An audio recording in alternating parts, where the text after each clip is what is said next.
নমস্কাৰ সন্মানীয় শিক্ষাগুৰুসকল কৰ্মচাৰীসকলৰ প্ৰতিষ্ঠিত একমাত্ৰ ইউটিউব চেনেলটোলৈ আপোনালোকক আন্তৰিক স্বাগতম জনাইছোঁ। ছাত্ৰসকল ইউডাইছ 2024 আৰু 2025 বৰ্ষত নতুনকৈ এডমিশ্যন লোৱা প্ৰথম শ্ৰেণী আৰু ক শ্ৰেণীৰ ছাত্ৰ ছাত্ৰীসকলক আপোনালোকে কেনেদৰে এইবাৰ 2024-25 চনৰ ইউডাইছত এড কৰিব সেয়া আমি ভিডিঅ'টোৰ মাধ্যমেৰে জনাম। গতিকে আপোনালোকে ভিডিঅ'টো স্কিপ নকৰাকৈ শেষলৈকে চাই থাকিব, নহ'লে মাজতে স্কিপ কৰিলে আপোনালোকে বুজিব নোৱাৰিব। ছাত্ৰসকল এয়া আপোনালোকৰ নিজৰ মোবাইলৰ পৰা সেয়া কৰিব পাৰিব। এয়া আপোনালোকৰ মোবাইলত গুগল ক্ৰম আপোনালোকে উলিয়াই লওক, নাইবা আপোনালোকৰ মোবাইলত এয়া চাওক যি গুগল লিখা আছে তালৈকে যাব আৰু তাত আপোনালোকে ইউডাইছ প্লাছ বুলি টাইপ কৰিব আৰু তাৰপিছত আপোনালোকৰ এনেকুৱা ধৰণৰ এখন ইণ্টাৰফেচ খোল খাব। এয়া চাব ইউডাইছ প্লাছ বুলি লিখা আছে আৰু য'ত নাইবা আপোনালোকক আমি আমাৰ ভিডিঅ'ৰ ডিছক্ৰিপশ্যনত লিংকটো দিম, আপোনালোকে তাৰ পৰা গ'লেও হ'ব। আৰু যিয়ে নহওক আপোনালোকৰ মোবাইলৰ এই পৰাই গুগলত আপোনালোকে ইউডাইছ প্লাছ বুলি লিখিলেও হ'ব। আৰু এই ইউডাইছ প্লাছত আপোনালোকে ক্লিক কৰাৰ লগে লগে এনেকুৱা ধৰণৰ এখন ইণ্টাৰফেচ খোল খাব আৰু য'ত তলৰ পিনে এয়া চাব ইউডাইছ স্কুল ডাটা কেপচাৰ বুলি আছে আৰু তাত আপোনালোকে ক্লিক কৰিব। তাৰ পাছত এই ইণ্টাৰফেচখন আহিব আৰু তাত আপোনালোকে ষ্টুডেণ্ট মডুল অপশ্যনটো খোল খাব, তাত আপোনালোকে ক্লিক কৰিব। তাৰপিছত এই পেজটো আহিব আৰু তাত আপোনালোকে এয়া নিজৰ ষ্টেট ছিলেক্ট কৰিব লাগিব। এয়া আপোনালোকৰ নিজৰ ষ্টেট আসাম আমি ইয়াত ছিলেক্ট কৰি ইয়াতে আমি টাচ কৰিছোঁ আৰু ইয়াৰ পিছত এয়া চাওক log in for student database management Assam আহিব আৰু এতিয়া আপোনালোকৰ এই লগ ইন পেজটো আহিব আৰু এই লগ ইন পেজত আপোনালোকৰ বিদ্যালয়ৰ যি ইউডাইছ সেয়া ইউডাইছ নাম্বাৰটো দিব লাগিব, আনহাতে পাছৱৰ্ডটো দিব লাগিব আৰু দিয়াৰ পিছত আপোনালোকৰ যি কেপচা কোড ইয়াত দিয়া আছে সেয়া দি আপোনালোকে ইয়াত লগ ইন কৰিব লাগিব আৰু আপোনালোকে এয়া লগ ইন কৰাৰ পিছত এই একাডেমিক এয়া আহিব 2024-25।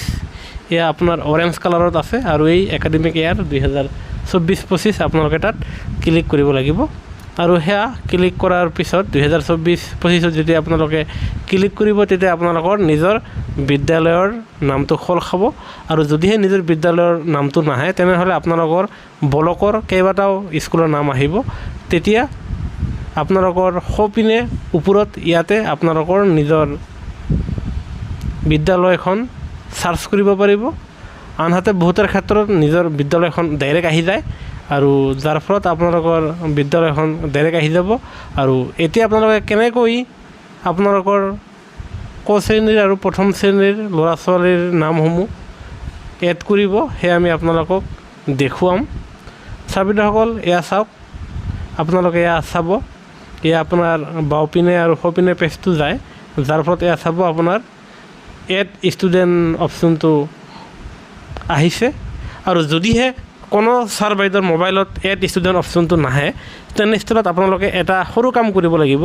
সেয়া আপোনালোকৰ 2023-24 বৰ্ষত তাৰমানে যোৱাবাৰৰ ছাত্ৰ ছাত্ৰীখিনিক আপোনালোকে প্ৰমোশ্যন দিব লাগিব আৰু যোৱাবাৰৰ ছাত্ৰ ছাত্ৰীখিনিক প্ৰমোশ্যন দি বস্তুখিনি ফাইনেলাইজ কৰি ল'ব আৰু তেতিয়াহে আপোনালোকৰ এই এড ষ্টুডেণ্ট বুলি আহিব আৰু তাত আপোনালোকে এড ষ্টুডেণ্টত ক্লিক কৰি আপোনালোকে এয়া প্ৰথম শ্ৰেণীত যদি ক্লিক কৰে প্ৰথম শ্ৰেণীৰ ছাত্ৰ ছাত্ৰীৰ নাম সোমোৱাব পাৰিব, আনহাতে এয়া ইউকেজিৰ যদিহে আপোনালোকে ক্লিক কৰে তেনেহ'লে ইউকেজিৰ ছাত্ৰ ছাত্ৰীৰ নামটো আপোনালোকে সোমাব পাৰিব। আৰু আপোনালোকে কেনেকৈ সোমোৱাব নামখিনি আমি আপোনালোকক দিছোঁ। এয়া আপোনালোকে এড ষ্টুডেণ্ট বুলি ক্লিক কৰক আৰু ক্লিক কৰাৰ লগে লগে আপোনালোকৰ এই পেজটো খোল খাব। এয়া জেনেৰেল প্ৰফাইল আৰু ইয়াত বিশেষকৈ ষ্টুডেণ্টৰ নাম দিব লাগিব, ডেট অফ বাৰ্থ দিব লাগিব, মাদাৰ নেম দিব লাগিব, জেণ্ডাৰ দিব লাগিব, ফাদাৰ নেম দিব লাগিব, আনহাতে আধাৰ নাম দিব লাগিব আৰু যদিহে আধাৰ নাথাকে তেনেহ'লে এড নহয়। এই ক্ষেত্ৰত আপোনালোকে 999 সংখ্যা 12 বাৰ মাৰিও আপোনালোকে তাত অ'কে মাৰিলে সেয়া আপোনাৰ একচেপ্ট হৈ যায়। আৰু আপোনালোকে এটা কথা মনত কৰিব, আপোনালোকে যেতিয়া নাম লিখিব সেই নামবোৰ লিখাৰ সময়ত যাতে কোনো ধৰণৰ স্পেচ নিদিয়ে আপোনালোকে স্পেচ দিলে কিন্তু সেয়া আপোনাৰ গ্ৰহণযোগ্য নহ'ব, সেয়া আপোনাৰ ছাপোৰ্ট নকৰিব। আৰু সকলোবোৰ ডিটেইলছ আপোনালোকে ফিল আপ কৰাৰ পিছত এয়া ছেভ অপশ্যন আহিব আৰু আপোনালোকে ছেভ অপশ্যনটোত ক্লিক কৰাৰ লগে লগে এই পেজটো খোল খাব। আৰু এই পেজটো খোল খোৱাৰ লগে লগে আপোনালোকে ইয়াত অপশ্যনবোৰ দিয়া আছে সৰু সৰুকৈ, আমি ইয়াত আপোনালোকক দেখুৱাইছোঁ। আপোনালোকে তাত কি কৰি ল'ব লাগিব, ছিলেক্ট কৰি ল'ব। আৰু আপোনালোকে এই অপশ্যনবোৰ এইবিলাক নামবিলাক যি আছে সেই আপোনাৰ ছিলেক্ট কৰি লোৱাৰ ফলত আপোনালোকে confirm the flowing details R correct বুলি যি লিখা আহিব সেয়া আপোনালোকে তাত ক্লিক কৰিব। আৰু তাত কনফাৰ্ম কৰাৰ পাছত এই পেজটো খোল খাব আৰু য'ত ইয়াত লিখা থাকিব notification the student has been initiated নাইবা ছেভ ছাকচেছফুলি। তাৰমানে আপোনালোকৰ UKGত নাইবা 1ত যিজন ছাত্ৰ ছাত্ৰীৰ নাম অন্তৰ্ভুক্ত কৰিব বিচাৰিছে সেয়া ইতিমধ্যে অন্তৰ্ভুক্ত হৈ গৈছে। আৰু যিটো আপোনালোকৰ এই ইউডাইছৰ ডেছবৰ্ডত আপোনালোকৰ 24 ঘণ্টাৰ পিছত সেয়া আপোনাৰ ভিজিবল হ'ব। আৰু আপোনালোকে তাত ভিউত যাই ক্লিক কৰিলে সোঁফালে আপোনালোকে সেয়া চাব পাৰিব। তাৰপিছত আপোনালোকে আন এটা কাম কৰিব লাগিব, এয়া গ' টু নিউ এণ্ট্ৰিত আপোনালোকে ক্লিক কৰাৰ পাছত আপোনাৰ এই GP মানে জেনেৰেল প্ৰফাইল সেয়া অলৰেডি ছেভ হৈ গৈছে, যিটো আপোনাৰ গ্ৰীণ কালাৰত শ্ব' হৈ আছে। এতিয়া আপোনালোকে EP অপশ্যনটো ফিল আপ কৰিব লাগিব। আৰু ইয়াত এই EP অপশ্যনবোৰত আপোনালোকে যেতিয়া টাচ কৰিব, টাচ কৰাৰ পিছত এনেকুৱা ধৰণৰ পেজবোৰ খোল খাব।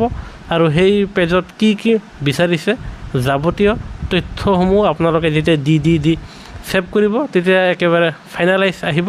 আৰু শেষৰটো যেতিয়া ছেভ কৰিব তেতিয়া চাওক আপোনাৰ ষ্টুডেণ্টৰ সেয়া আপোনাৰ সম্পূৰ্ণ ফিল আপ হৈ গৈছে। আৰু এনেদৰে আপোনালোকে ক শ্ৰেণী আৰু আপোনাৰ প্ৰথম শ্ৰেণীৰ ছাত্ৰ ছাত্ৰীৰ নামসমূহ ইউডাইছ প্লাছত আপোনালোকে অন্তৰ্ভুক্ত কৰিব পাৰিব। আৰু সেয়েহে আপোনালোকে যদিহে বুজিবলৈ সক্ষম হৈছে তেনেহ'লে ভিডিঅ'টো নিশ্চয় আপোনালোকৰ আন বন্ধুবৰ্গলৈ শ্বেয়াৰ কৰিব। আনহাতে চৰকাৰী কৰ্মচাৰী আৰু পেঞ্চনাৰৰ প্ৰতিটো শেহতীয়া খবৰ, শেহতীয়া জাননী আপোনালোকে পাবলৈ আমাৰ চেনেলটো ছাবস্ক্ৰাইব কৰিবলৈ নাপাহৰিব। ভিডিঅ'টো চাবৰ বাবে ধন্যবাদ। জয় অসম।